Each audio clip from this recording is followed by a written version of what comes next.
안녕하세요. 김태훈의 현명한 투자자 방송 시작하겠습니다. 오늘은 캡스톤 파트너스에 대해서 말씀드리겠는데요. 이 캡스톤 파트너스는 나름대로 이제 그 강점이 있는 창수사로 많이 알려져 있습니다. 운용자금도 거의 한 5천억 정도 되고요. 나름대로 이 실력 있는 투자 심사역들을 갖고 있기 때문에 이 투자를 알짜배기로 잘하는 창수사로 유명합니다. 그리고 이 회사가 더 유명해진 건 이 당근마켓에 초기 투자부터 투자를 해서 이 당근마켓에서 꽤 큰 시세 차익을 보고 있다는 사실이죠. 이미 장외에서 일부 매각을 해서 큰 시세 차익을 받고 향후 이제 당근이 이 최근 들어서 실적이 흑자로 전환되면서 조만간 이제 IPO 가능성이 이제 얘기되고 있는데요. 이 당근이 IPO를 할 경우 가장 큰 수익은 캡스톤 파트너스가 가져갈 거란 말이 나오고 있습니다. 자, 이런 창수사를 볼 때 가장 중요하게 먼저 체크해야 한다는 건 이 투자 조합과 PF입니다. 이게 언제 만들어졌고 언제 만기가 되는지, 그래서 이제 언제 해산되는지 그걸 분명히 체크하시고 투자 결정을 하셔야 되는데, 특히나 이 캡스톤 파트너스 같은 경우는 그 2024년에 이제 그 이 만기가 되는 이런 투자 조합들을 꽤 갖고 있습니다. 이제 이런 투자 조합들이 등치가 크면 나름대로 이제 거기서 나오는 배당금이나 또 그 초과 수익을 올렸을 경우 그런 성과급을 또 많이 받게 돼 있죠. 그렇게 되면 실적이 굉장히 좋아질 수 있습니다. 자, 보시면 이 나름대로 이 캡스톤 파트너스는 이 4차 산업혁명의 다양한 첨단 기술 분야에 꽤 잘 투자를 한 회사라고 볼 수가 있습니다.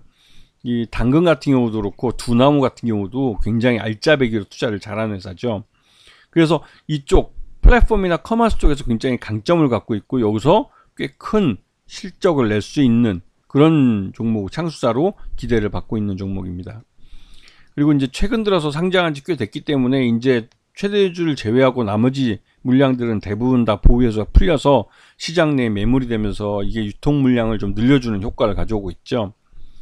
자, 전환청구권도 대부분 전환사채가 전환청구권이 행사돼서 대부분 다 주식으로 전환됐고 지금 93,750주 정도가 남은 걸로 알려져 있습니다. 이것도 이제 조만간 이제 풀릴 가능성이 크고요. 그리고 지금 다산벤처스라고 이런 이 단순 투자자이긴 한데 이쪽도 보유하고 이제 그 보호예수를 신청했다가 보호예수가 끝나는 대로 족족 매도를 치고 있습니다. 그래서 이제 보유 주량이 109만 주까지 이제 줄어들었는데요. 이 물량은 단순 투자자이기 때문에 대부분 다 매물화될 가능성이 큽니다. 그리고 하나캐피탈도 지금 계속 매도를 치고 있는데 보유예수가 풀리는 대로 바로바로 시장에 매물화될 겁니다. 그리고 이렇게 물량이 풀려야만 유통 주식수가 늘어나면서 주가가 반등할 수 있는 가능성이 높아지는 것이죠. 지금 이 캡스톤 파트너스가 시장에서 관심을 많이 받는 건 이 당근 때문이었습니다. 당근을 처음 초기 투자부터 시작해서 지금 한 4차에 걸쳐서 투자한 걸로 알려져 있는데 지금 그러고도 일부를 그 장외에서 일부를 차익 실현해서 꽤 큰 차익을 받습니다. 그런데도 아직 보유하고 있는 물량이 굉장히 많은데 이 당근이 작년 실적이 흑자로 전환되면서 올해 꽤 큰 수익을 낼 것으로 기대되고 있고, 그렇게 되면 이 실적을 갖고 상장을 할 가능성이 크기 때문에 내년 초에 뭐 상장을 시작할 가능성이 크고, 그렇게 되면 이 캡스톤 파트너스 같은 경우 꽤 큰 시세 차익을 볼 가능성이 큰 거죠. 왜냐면 투자 기간도 꽤 됐기 때문에 보유예수 기간도 6개월을 넘지 않을 겁니다. 자, 지금 1분기 실적을 보시면 전년 동기 대비해서 실적들이 별로 안 좋은 게 보여주는데요. 특히 단기순이익 같은 경우는 반토막이 난 걸 볼 수가 있죠. 이게 상장할 때 이제 비용이나 이런 부분들 때문에 그런 걸 수도 있고, 또 왜냐면 이제 이 투자 신규로 이제 이 상장을 하면서 들어온 돈 갖고 직원도 새로 뽑고 하다 보니까 근데 들어가는 비용이 꽤 있습니다.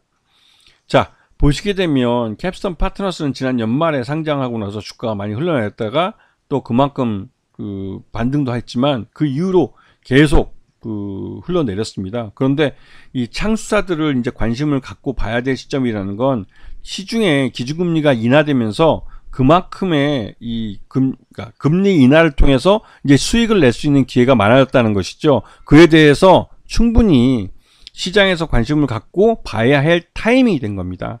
그래서 요런 종목은 창수사 같은 경우는 금리와 민감하게 움직이기 때문에 이제는 관심권에 놓고 보셔야 되는 것이죠. 아시겠죠? 자, 오늘 방송 여기서 마치겠습니다. 감사합니다.